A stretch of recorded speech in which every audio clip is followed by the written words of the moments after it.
everyone, once again, and welcome to another edition of Inside IUE Sports. I'm your host, Caleb Gillock, and as you all know, we often get to have our athletes in here a lot to talk about their sport and their season, but it's not too often that we get to have them in here just to talk about their lives up to this point. And joining me to do so today are two basketball seniors, Tyler Fangman and Bryan Schlatter. Thanks for joining me, guys. How's it going? Thanks for having us. Well, let's talk a little bit about earlier on in your lives to start with, possibly preschool through 6th grade or even up through 6th grade. What was your lives like up to that point, Tyler?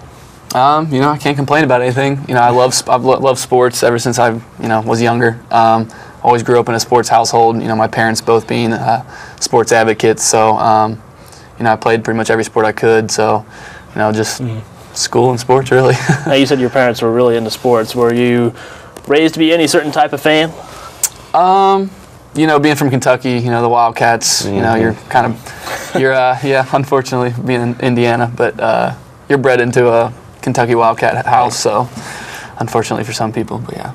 Now, how about you, Bryan? I actually originally lived in Memphis for a couple years, so my preschool through 6th grade years are in Memphis. And again, kind of like Tyler, just grew up loving sports, played every one I could possibly play, Little League. Actually played more baseball when I was younger, down in Memphis there, or down in the South. I loved baseball and football more than basketball. And I guess just when I eventually moved to Indiana, just being tall, they're like, hey, come try this sport out too. So I was like, all right, let's try basketball out too. Just always grew up loving sports. And again, moved up here like my sophomore year of high school. So. Now, you said that you lived in Memphis there for a while. What was it like to live in a bigger city? It was a lot different than it is in Indiana. We lived in a very nice part of Memphis, but Memphis is really known for being kind of one of the badder cities, I guess, or I guess you can say of the U.S. So we lived in a nicer area. I went to a really nice high school, but I just remember times where, if you made a wrong turn down the wrong road or something, it was one of those kind of cities. So I'm very fortunate to have lived in Indianapolis for a while and see the difference. It kind of made me who I am, kind of know what to do in certain situations. So. What was the reason for your move from Memphis to Indiana? My dad's job actually is relocating him quite a bit. The two hubs are in Memphis and here in Indianapolis. So. All right. Well, we're definitely glad you were able to make the move. That way, we had you here for part of our men's basketball program. What was middle school like, Tyler? Middle school, Northern Kentucky. We're the Camels. So I played football and basketball there. I was. Some people know I was a little heavier back in those days, so sports I wasn't that great at them for a while, but so basketball was still one of my main focal points there in middle school. So, how about you, Bryan? If I can remember, I played baseball and basketball pretty much. Didn't ever try football. Unfortunately, unlike Tyler, I was the complete opposite. I was about 40 pounds until I was about 12. So I never tried football, but definitely have always loved basketball and baseball. And like I said before, I was always more of a baseball guy. I can remember, having tournaments on weekends of 4, 5, 6 baseball games. Never really got into basketball until probably my freshman year of high school, really. So.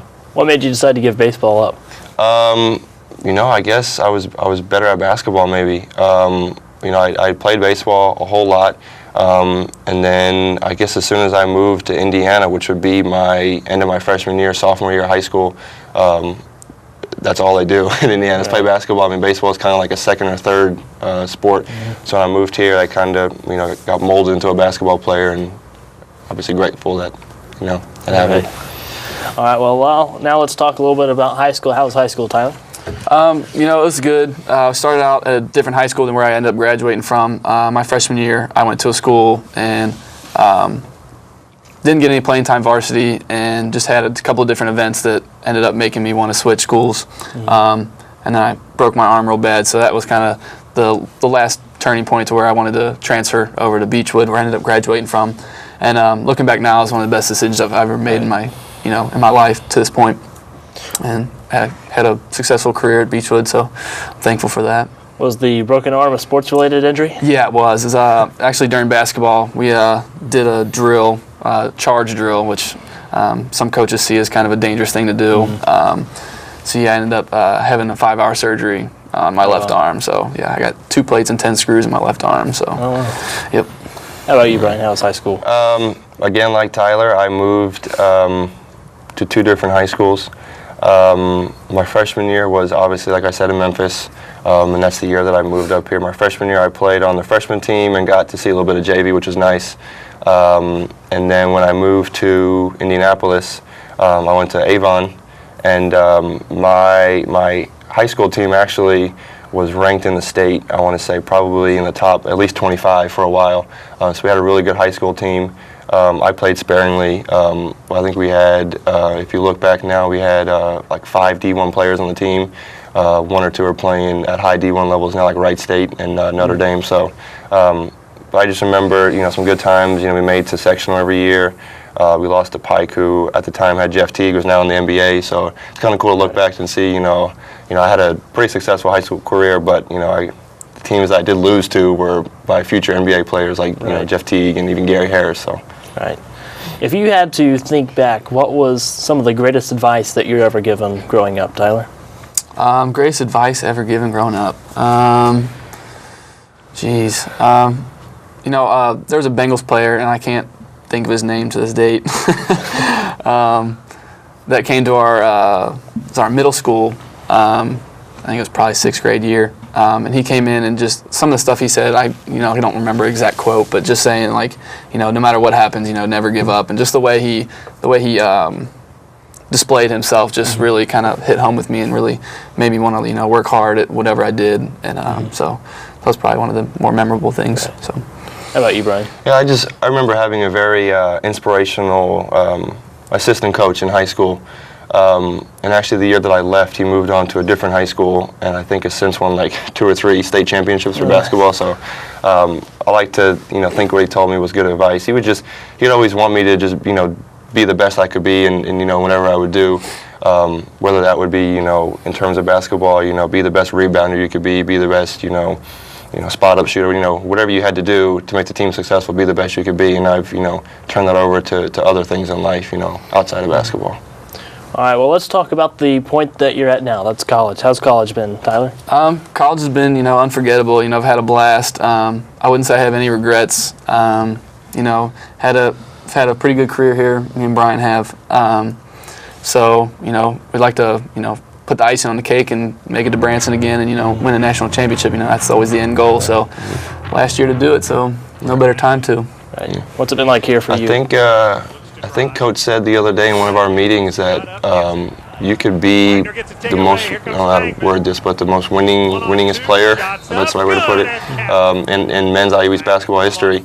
And I think I left for half a semester and I redshirted my freshman year, so I don't think I'll be able to claim the same title. But I just know it'd be a great honor for him, and knowing that I've been by his side for a while, to know that we're a part of a team like that. I guess as college as a whole, it's been great.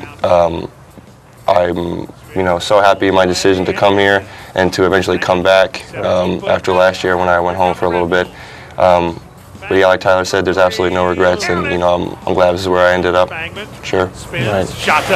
What's your plans here after graduation, Tyler? I've always had this dream ever since I started playing basketball, and here lately. My dream is to try and continue my basketball career and possibly try and play overseas or something like that. Just somehow continue my career. If that doesn't pan out how I expect it to or how I'm envisioned, I got offered a coaching job back at my old high school, so I might continue my basketball career coaching. So right. Yeah, so just a couple of different options here and there. So how about you, Bryan? I've actually had little talks with Coach Rigby. His wife actually. I think she maybe not the district manager, but she's some high-ranking level at Enterprise here in Richmond. I've talked to her about possibly getting a job as soon as I graduate there, just to kind of get started. But the end goal for me is, I've always wanted to open my own sports bar. That's just kind of what I wanted to do. My cousin is actually, who's also my age, is actually 2 weeks younger than me, is going to school for accounting. So I'm going, for the administrative side. So we've kind of talked about maybe opening our own family, sports bar kind of thing up in New York somewhere. So. What has each of your most memorable moment been here at IU East? My most memorable moment, probably going to Branson my freshman year for the national tournament. Just being there I think we were there for 5 or 6 days, I think. Just even prior to the game, where we went go-karting. That was our sponsor there in Branson, so we went go-karting, and just that experience with all the guys was just really memorable for me. And looking back, it was a blast. And that's why me and Bryan and the guys on the team, we want to get back there and share that experience again for last time for us, but hopefully not the last time for the other guys on the team. So. Yeah. What was your most memorable moment, Bryan? I think I kind of have two. One is more of a long-lasting memory or moment, and that's just got to be with the guys in general. Just the relationships that we've made and that we're always going to have. I think that's something important, on and off the floor. But if I had to pick one certain memory, it has to be, we were talking about it earlier, was our game at Wesleyan, at home Wesleyan, our freshman year when they were number 1. I remember we were, a huge underdog. We've always had this, kind of underlying rivalry with them. They're kind of like big brother, little brother kind of thing. And for us to, knock them off, and then that year was huge. It obviously, had propelled us to go to the national tournament. So that was a very exciting win. That's probably one of the most memorable things here. What is your final message for the IU East fans, Tyler? I can't thank them enough for being there to support us. For 4 years now. So I'm in debt to them. They've supported me and the guys through everything. Couldn't ask for better fans, and so. How about you, Bryan? Yeah, I would say kind of the same thing. It means a lot to us. Sometimes we don't get a chance to express how much it means to us, but to be able to look up in the crowd and see the same faces and even different faces up there, whoever cheering us on is definitely nice. So thanks everybody for doing that. Definitely. All right. Well, thank you guys for joining me. Congratulations on a great career here at IU East. Thank you. And we'll definitely miss you next year. Right. When we come back, we'll talk with Coach Hester about these 2 basketball seniors right here on Inside IU East Sports. This is where a busy mom can work toward a bachelor's degree from a top national university during softball practice. It's where a service member can continue his college studies from anywhere in the world, and where you'll benefit from one of the country's most effectively delivered online programs. Woohoo! So, if you've ever wondered if a college education is really worth it, this is where you'll see that it is. This is Indiana University East Online.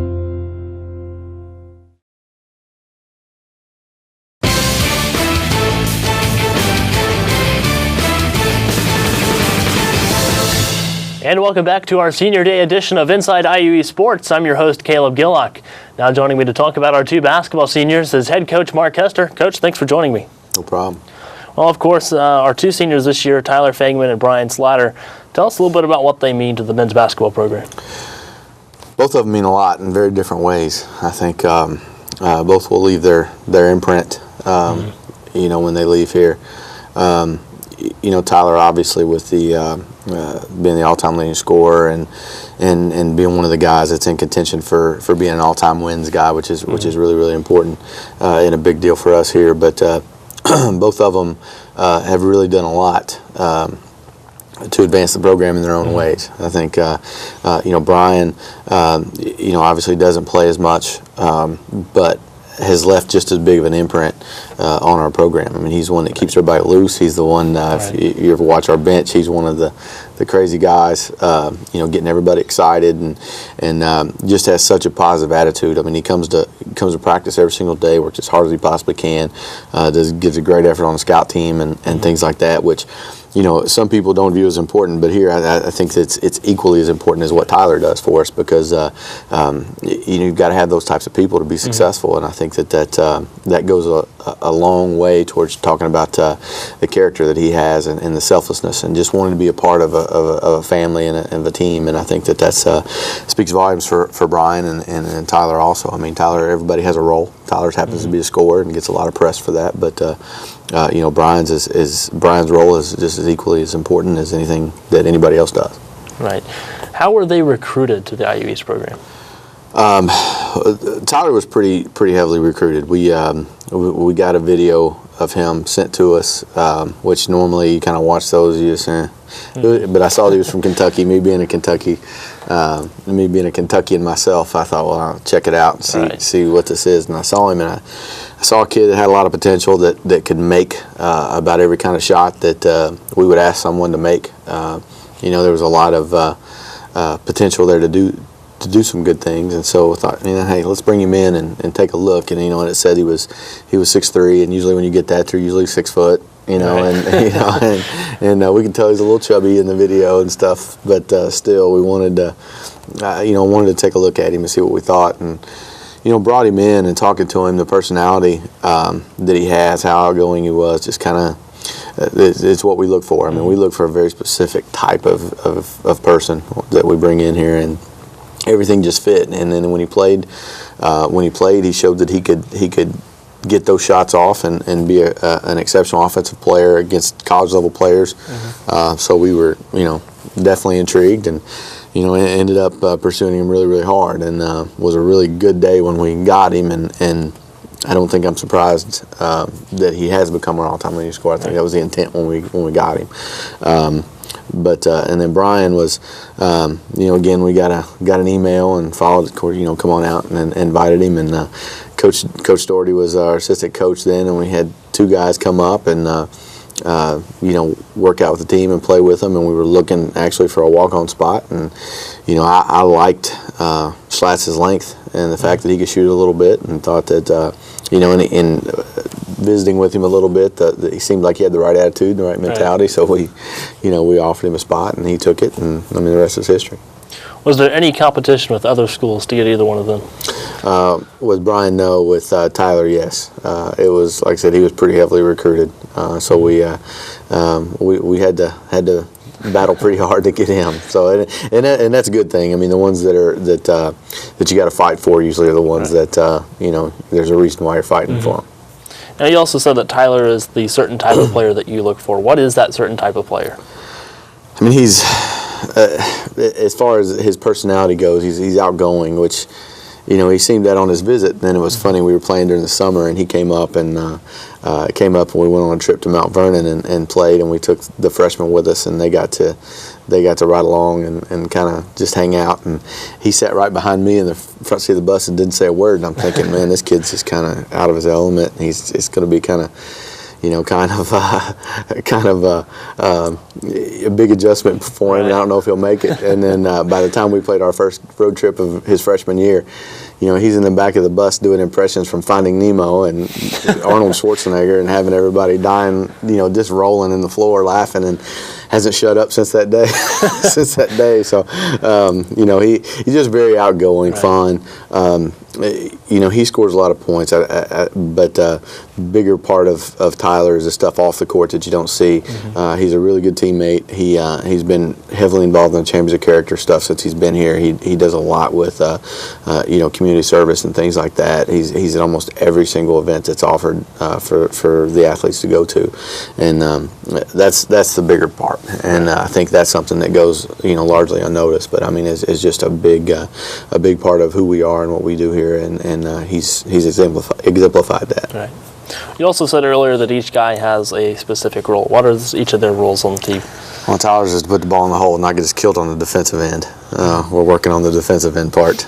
If they're out there in the green room, I'm sure they're laughing at that because they know. But I mean, that's what Tyler does. I mean, he's supposed to put it in the hole, and he has a knack for doing it.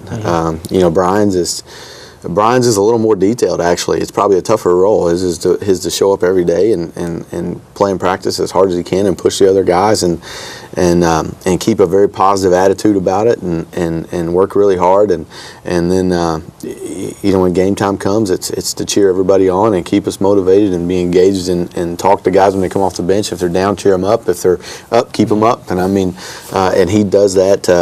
Him and Matt Warner probably do that better than any 2 guys in the country at any level. And that's, and like I said, that's such an important role that people don't notice. But I mean, as coaching staff, we notice it, and I don't think we'd be where we are right now if it wasn't for Bryan and Matt.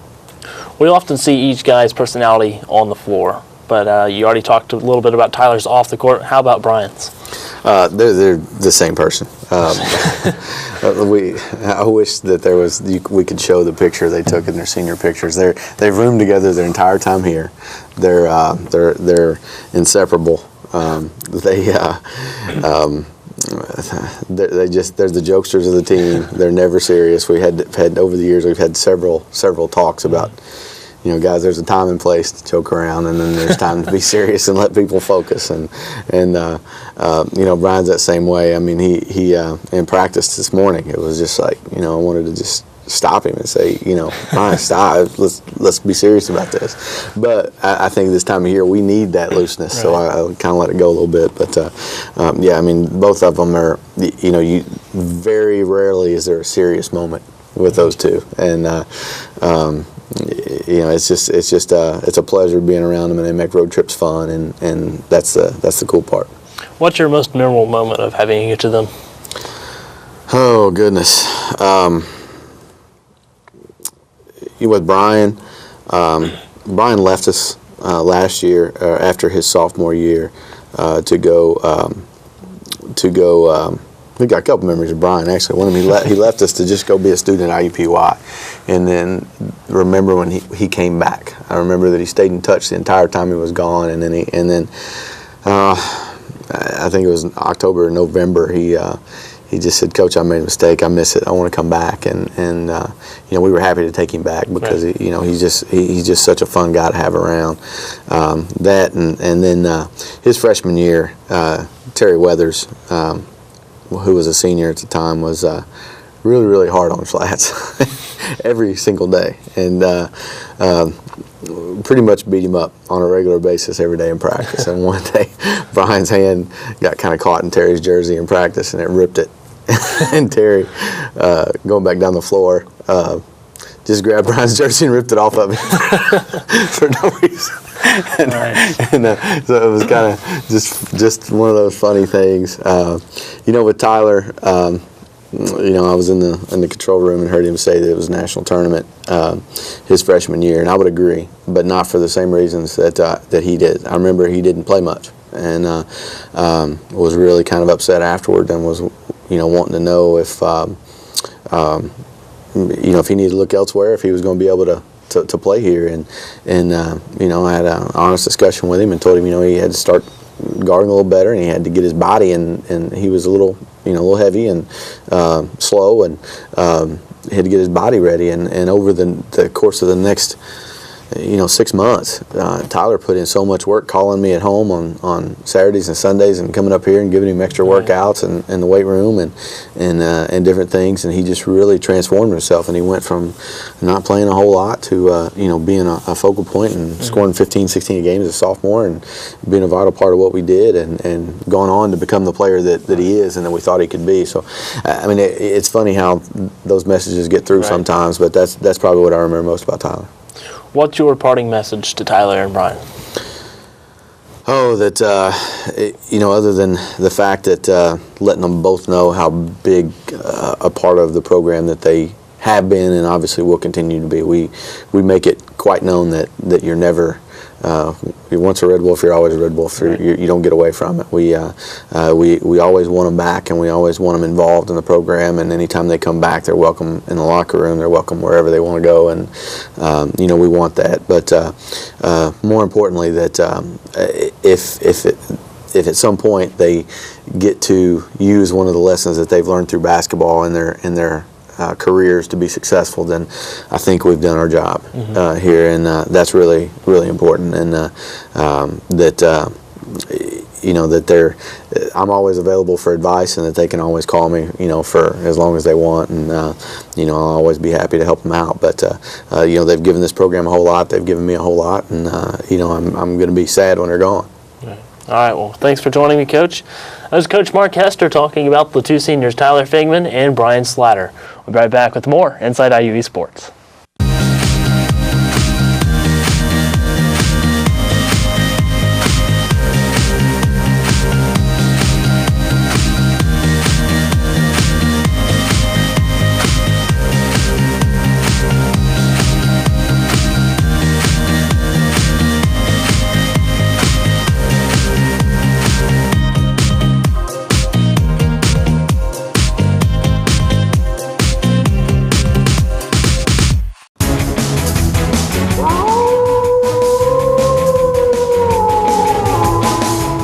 Welcome back to Inside IUE Sports. That sound you just heard means that it is time for Wolf Center.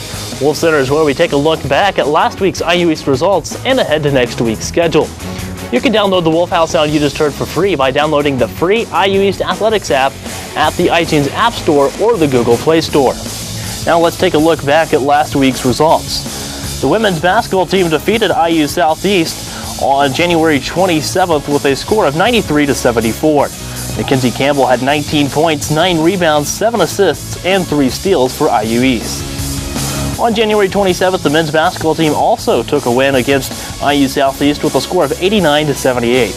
Vache Davis led the way in scoring with 20 points and 7 rebounds. On January 31st, the women's basketball team fell to Asbury 94-78. Tia King had 25 points for IU East. On January 31st, the men's basketball team defeated Asbury 93-77 in kayak play. Lucas Huffman had 21 points in his first road start of the season. And on February 8th, in the upcoming schedule, the women's basketball team will play Point Park. That game will be held at Earlham College, and you can watch it live at IUERedwolves.com. This is the last home game of the regular season for the women's basketball team. And also on February 8th at Earlham College, the men's basketball team back in action against Point Park for Senior Day. That game also can be watched online at IUERedwolves.com, scheduled to tip off at 3 p.m. That concludes this week's episode of Inside IUE Sports. I'm your host, Caleb Gillock. Thanks for watching. We'll see you next time.